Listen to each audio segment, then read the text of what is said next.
బడేబాయి ఎంపీకేమో చోటేబాయి 1350 కోట్ల కాంట్రాక్ట్ ఇస్తాడు. చోటేబాయి మంత్రివర్గంలోని మంత్రి మీద ఈడీ రైడ్ అవుతుంది సంవత్సరం కింద. మరి బడేబాయి ఇప్పటి వరకు కేసు పెడతలేడు, సంవత్సరం తర్వాత కూడా కనీసం ప్రెస్లకి వెళ్ళి బయటికి చెప్తలేడు. చోటేబాయి ఏం చేసిండు, బడేబాయి ఇషారా మీదకెళ్ళి సిబిఐకి అప్పచెప్పిండు కాళేశ్వరం.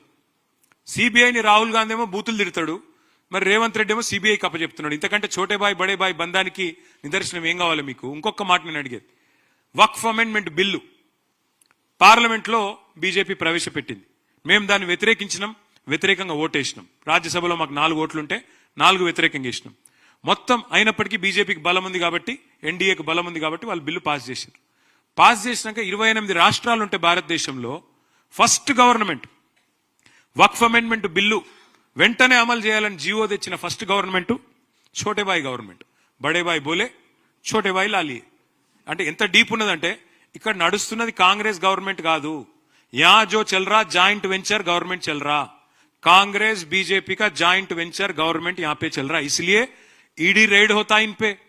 कौन पोंगुलेटी श्रीनिवास रेड्डी तेलंगाना रेवेन्यू मिनिस्टर पे केस नहीं बनता, ईडी नहीं बोलती, मिनिस्टर मुंह नहीं खोलता.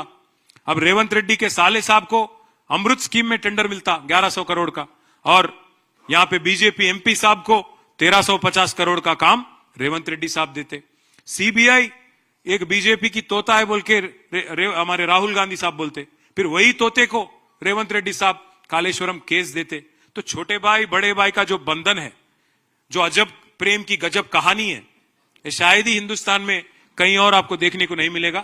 एक जबरदस्त फेविकॉल बॉन्ड जो है आज अगर किसी के बीच में है तो छोटे भाई बड़े भाई के बीच में है. और छोटे भाई जाके कब बड़े भाई के पार्टी में मिलेंगे आप लिख लो, 1-1.5 साल के अंदर वो भी हो जाता, दोनों एक हो जाते. आप बेफिक्र हो. లక్ష డబుల్ బెడ్రూమ్లు అన్నారా? ఆయన గృహ నిర్మాణ శాఖ మంత్రేనా? 2 ఏళ్ల నుంచి ఆయనే మంత్రి కదా. మా శ్రీనివాస్ యాదవ్ గారిని గిట్లనే గతంలో అడిగితే నువ్వు రా అని చెప్పి బట్టి విక్రమార్క అప్పుడు సిఎల్పి లీడర్, ఆయన మంత్రి సీనన్న పోతే మధ్యలోకి వెళ్ళి తట్టబుట్ట వారిసి పారిపోయాడు. ఎవరు? బట్టి. పొంగులేటి శ్రీనివాసరెడ్డి నిజంగానే గృహ నిర్మాణ శాఖ మంత్రి అయితే ఒకసారి రివ్యూ చేసుకుంటే మంచిది, ఆయనకి సిగ్గుపోతుంది. లేకపోతే ఒకటే కాడ కొల్లూరులో 17,000 ఇండ్లు ఉన్నాయి, కొద్దిగా అవతల పోతే నాగులపల్లిలో ఇంకో 5,000 ఇండ్లు ఉన్నాయి, కొద్దిగా కిందికి పోతే ఇంకో 6,000 ఇండ్లు ఉన్నాయి. ఒక్కసారి చూసుకుంటే మంచిది. ఎందుకంటే ఆయన గృహ నిర్మాణ శాఖ మంత్రి, మాట్లాడేటప్పుడు అజ్ఞాన ప్రదర్శన చేయకుంటే ఆయనకే మంచిది. అంటే ఎంత అజ్ఞాని రేవంత్ రెడ్డి అని చెప్పడానికి ఇది ఒక ఉదాహరణ. ఫార్ములా ఈ కేసులో ప్రాసిక్యూషన్ కి అనుమతి కోరిండ్రు గవర్నర్ను. ప్రాసిక్యూషన్ గవర్నర్ ఎప్పుడు అనుమతి ఇచ్చిండు. ప్రాసిక్యూషన్ కి అనుమతి ఇచ్చుడు అంటే ఏంది? నన్ను ప్రాసిక్యూట్ చేయమనే కదా. ఇక మళ్ళీ ఛార్జ్ షీట్ వేసినాక మళ్ళీ ఆయన దగ్గరికి ఎందుకు పోవాలి? అసలు విషయం లేదు కాబట్టి, ఛార్జ్ షీట్ లో అసలు విషయమే లేదు కాబట్టి, అదొక తుపేలు లొట్టపీస్ కేసు కాబట్టి దాన్ని ఏం చేసిండు? తీసుకుపోయి మళ్ళీ గవర్నర్ దగ్గర పెట్టినట్టు పెట్టిండు. దమ్ముంటే రా, అరెస్ట్ చేయి, నేను వద్దంటున్నా. ఏం చేసిందో తప్పు, రా ముంగటికి రా.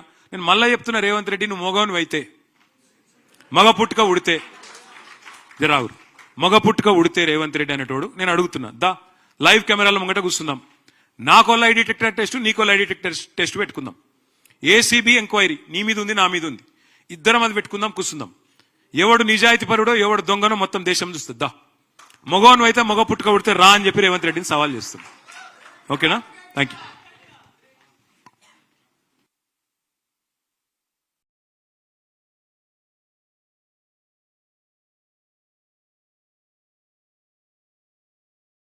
एक मिनट जरा एक मिनट एक बच्ची है, एक मिनट बैठो प्लीज. एक बच्ची है जिसका नाम है साबा महीम, 12 साल की बच्ची है, ख्वाजा मोहिउद्दीन साहब की बेटी. 18 बार स्टेट लेवल पे गोल्ड मेडल लाई, 3 बार नेशनल लेवल चैंपियनशिप लाई. वो बच्ची आज हमारे पास आई, उसका हम सम्मान करना चाह रहे हैं. 1 मिनट आना.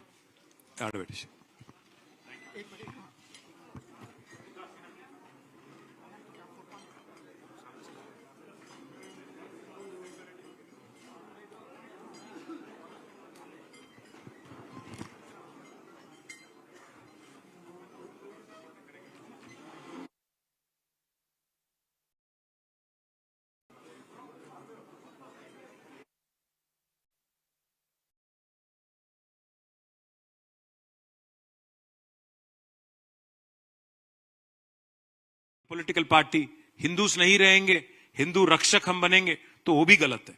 कांग्रेस का भी ख्याल गलत है, बीजेपी का भी ख्याल गलत है। दोनों के रहने या ना रहने से हिंदू और मुसलमान को कोई तकलीफ नहीं होगा, हिंदुस्तान को कोई तकलीफ नहीं होगा। आखिरी में हिंदुस्तान एक सेक्युलर स्टेट है, सेक्युलर कंट्री है, बिल्कुल वो सेक्युलर ही रहेगा, चाहे कोई भी कुछ भी कोशिश कर ले। पहली बात तो मैं डिमांड करता हूं चीफ मिनिस्टर रेवंत रेड्डी को कि पहले आप माफी मांगो। आपकी पार्टी के जो कल ख्याल आपने इजहार सबके सामने खुलेआम आपने किया, इस बात को लेके आप माफी मांगो हर किसी से, क्योंकि ये तो इंसल्ट है। You are insulting an entire community और insulting an entire religion, which is definitely not what is expected of a chief minister. अगर आप माफी नहीं मांगते तो फिर ultimately it's the choice of the people on how they will respond and what they will do in days to come. Thank you. BRS की BJP की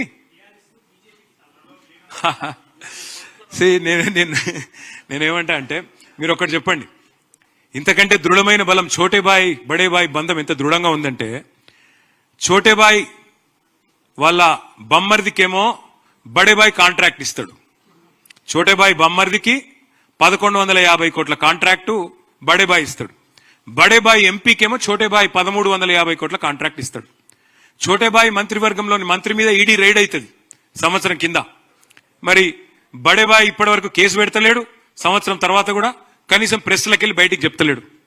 ఛోటేబాయ్ ఏం చేసిండు, బడేబాయ్ ఇషారా మీదకి వెళ్ళి సిబిఐకి అప్పచెప్పిండు కాళేశ్వరం.